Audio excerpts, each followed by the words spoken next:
Today we're going to discuss the first symptom that occurs with gallstones over 80% of the time. Okay. And I'm also going to talk about the fastest way to dissolve a gallstone if you have a gallstone. And let's dive right into the first symptom that occurs over 80% of the time. And that would be asymptomatic. That's right. There's no symptoms 80% of the time when a person has gallstones, right? You don't even know you have them unless they get lodged into a duct where it creates distension and pressure. You might even not know you have them until they get really bad. Other than that, are there any other symptoms? And yes, there is. You're normally going to feel a sensation underneath the right rib cage, kind of like a fullness, a tightness, or a pain. You may feel pain in your right rhomboid, that muscle between your scapula and the mid part of your spine and the back part there. You may even have pain that runs up to this side of your face right here. These are all indications that there's something going on with the gallbladder. It doesn't necessarily have to be a stone. It could be very small microstones that are really hard to identify even on an MRI. You can also experience nausea, vomiting, bloating, belching, jaundice. Now, why would you have jaundice, like where your skin is yellow? Well, that's because the gallstone is blocking the bile duct, and we're getting a backup of bile into the liver, and that is coming out through into the blood and into your skin. And some of that is something called bilirubin, which is kind of a byproduct of your red blood cells, and that can create a yellowing effect of your skin. You may also notice that your urine is darker than it should be, yet your stool is pale. It's no longer dark brown. Now, let's talk about how to get rid of a gallstone really quick. It really is important for you to understand what causes a gallstone first, and that will explain everything. Many people think gallstones come from consuming too much fat, fatty foods, right? Or foods high in cholesterol, because a gallstone is made out of cholesterol. So just by knowing that, if you eat more cholesterol, you're at risk for getting a stone, right? Well, actually, no, you're not.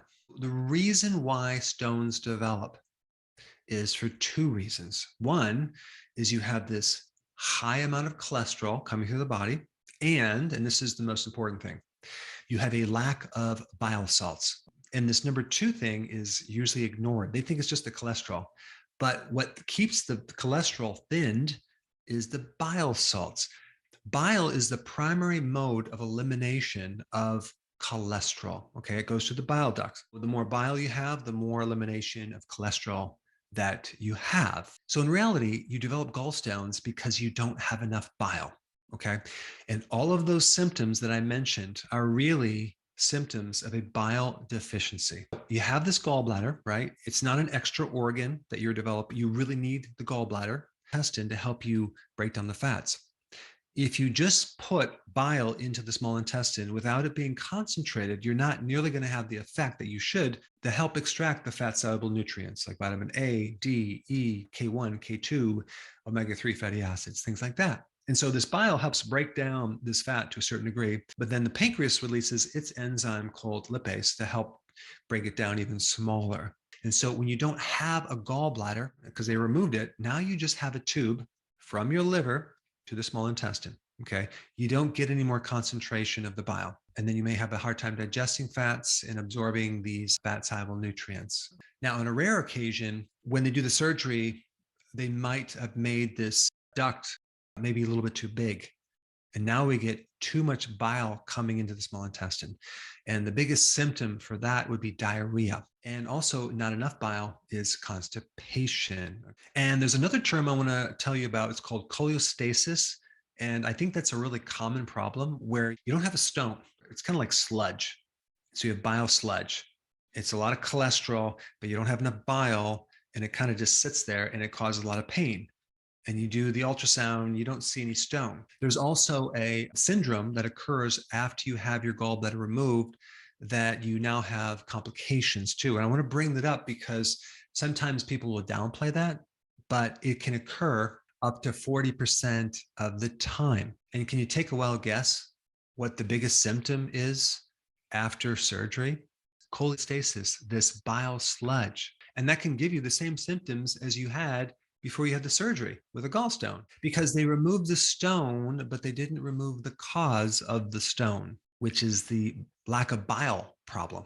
Other risk factors for getting gallstones would be pregnancy, because you have this spike in estrogen. Too much estrogen can put you at risk for a gallstone. Also taking birth control pills, which is more estrogen, obesity, and type 2 diabetes, simply because you're going to have higher levels of insulin, which also can aggravate and increase the risk of gallstones. Liver disease can put you at risk. Why? Because the liver actually makes bile salts. Okay. And the more problems you have with the liver, whether it's fatty or liver disease, whatever, the less bile you're going to make.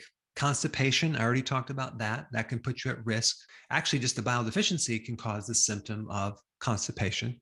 And also, if you're low in folate, okay, this could be more of a genetic problem, or just you don't consume any vegetables, so you don't get any folate.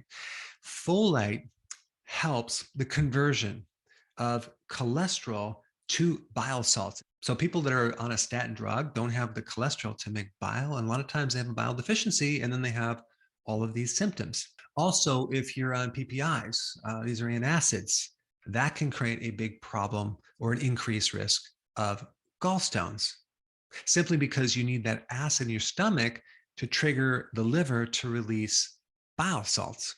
A high carb diet, which increases insulin, can also put you at risk. And even a low fat diet can put you at risk. Why? Because one of the triggers for the release of bile is fat. And if you don't have enough, like let's say you're a vegetarian or a vegan, that could put you at risk for getting gallstones. So what is the solution? What do we do? This first solution is to take purified bile salts with some probiotic, one with meals, and you take one on an empty stomach twice a day. Okay. Sometimes you need more, but you're going to take this over a period of time. What this is going to do, it's going to help to dissolve the stone, because we have a situation where we have a super concentrated amount of cholesterol, but not enough bile salt. So we need more bile salt.